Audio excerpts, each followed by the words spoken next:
How old are you here? 15. Geez, I talk about separation and stuff. And look at that, 17 years old. You and me had the same. And I weighed 70 kilos then. I was in the light. I was meant to do the Olympia 3 years before that. I would have been one of the youngest, but I got suspended. Fancy that, me getting suspended. That was 2006 when I won the Ironman.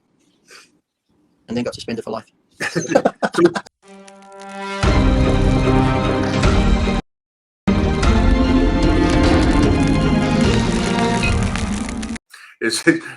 We're disgusting.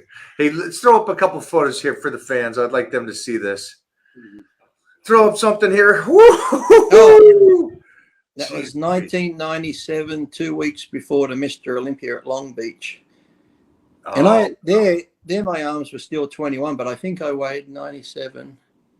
I think I was only around 197 pounds there, and I placed 5th, but then got moved to 6th place in my first Olympia. Jeez Louise. Go throw up I was meant to do the Olympia 3 years before that. I would have been one of the youngest, but I got suspended. Fancy that, me getting suspended.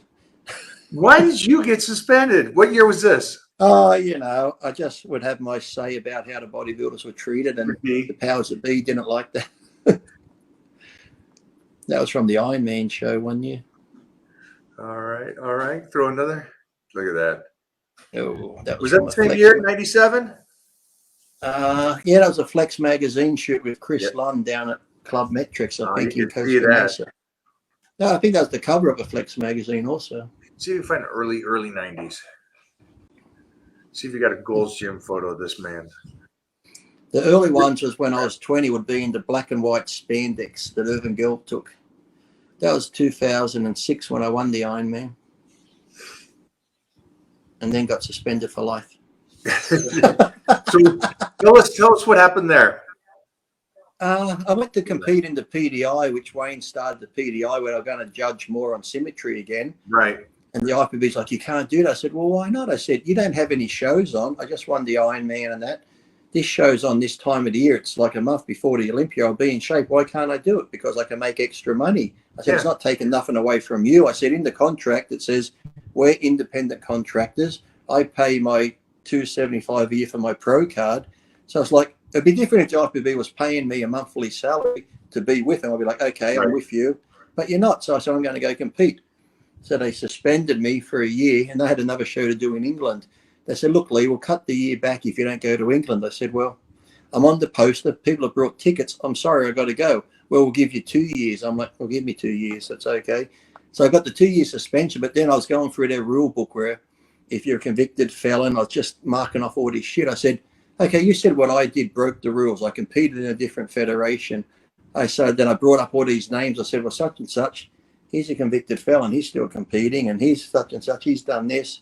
The pornography, if I go online, I can find him doing pornographic stuff. I said, so let's just say I'm a mother and my young kid wants to get into bodybuilding, and they bring up this bodybuilder's name. Let's look him up. Oh, my God, he's doing pornography stuff.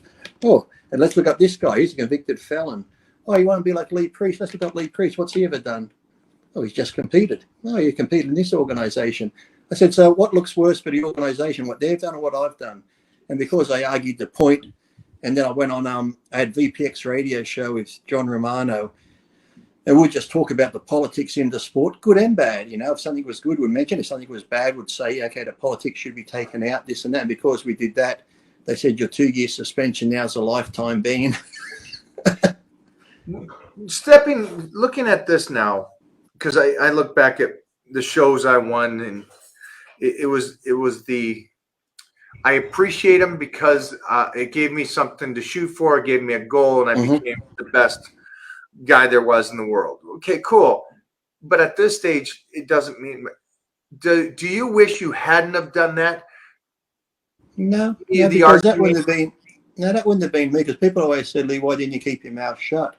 And my mum was always. I think on one of the documentaries, I'm doing a new documentary now, but my mum was always like, "Lee thought he could change the world. He thought he could right the wrongs." And I was always brought up, always tell the truth, don't lie. So that's why when people ask me a question, I tell the truth. Some like it, some don't. It's like, hey, it's just who I am. And I think if I wasn't like that, it wouldn't have been me. I'm not the type of person who, like I said, I think if you go on YouTube, you can find it at the 2003 press conference where I'm sitting there and I'm arguing with Wayne almost because he's talking. Because I said, look, it's not right that we have the Mr. Olympia, the Super Bowl of contests, and guys who place out of the top 10 don't get $1. I said, everyone should get money.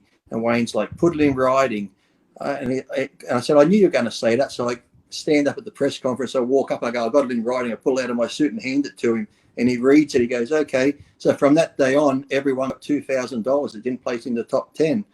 And it was like things like that. But it's on YouTube. It's funny. People love watching it because Wayne's talking away there. And I go, oh, wait a minute, I have got it. And the crowd's like, yeah, stick it up your ass, Wayne. Lee's got the letter wrote up. So there's things like that where I just didn't think, the athletes were treated fair. So I'd have to say something. It's even like, people would be like, Lee, stop your complaining. I said, but it's not just me. It's all the other athletes. But yet you had to say, let's all stand together. And I turn around and go, hey, guys. I'm like, guys, where'd everybody go? It's like, so even Wayne at the let me 2002 San Francisco that I won.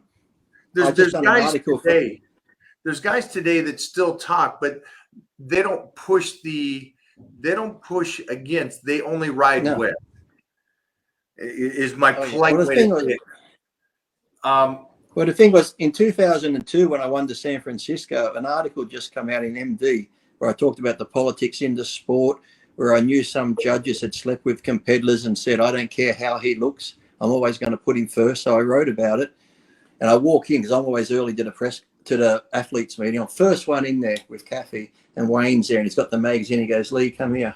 And I said, yes. He goes, there's this article here, blah, blah, blah, this and that. We got into this shouting match. It's just me and him.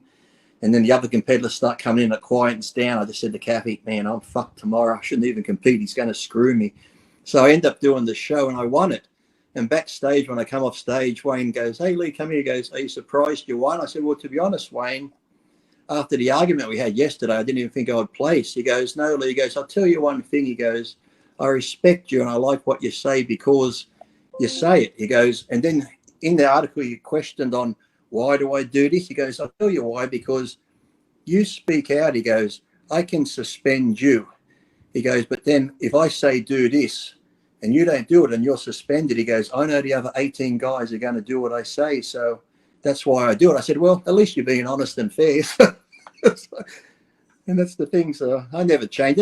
I get guys that came up to me with that article and they'll be like, Lee, we agree with what you're saying in here. That's right on. I'm like, well, why don't you stand with me? Oh, no, I can't do that. We'll get in trouble. I said, no, if I do it, I get in trouble. I said, if we all do it, they can't suspend all of us. They won't have a contest.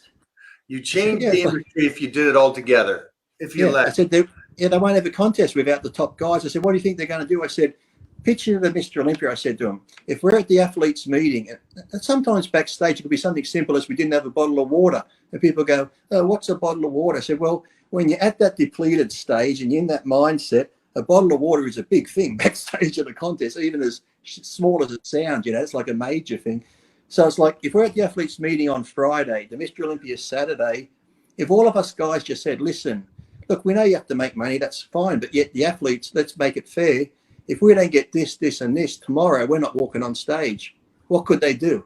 It's like they've sold out the show. People have come from overseas. The sponsors are there. They're not going to cancel the show if everyone just stuck together. But no one ever did, and they still complain about it. I'm like, well, you get what you deserve because you have the power to change it. And listen, I don't mean anything crazy. Just make it fair because we're the ones busting our ass year after year. It's like boxing, when you see the Don Kings making all these fit money and the guys are out there belting themselves in the head, they get a lot more money today. But back in the day when, they're killing themselves and here's your little breadcrumbs and the promoter gets this big pot of gold. So Makes everything. Jeffrey's got another photo here for us.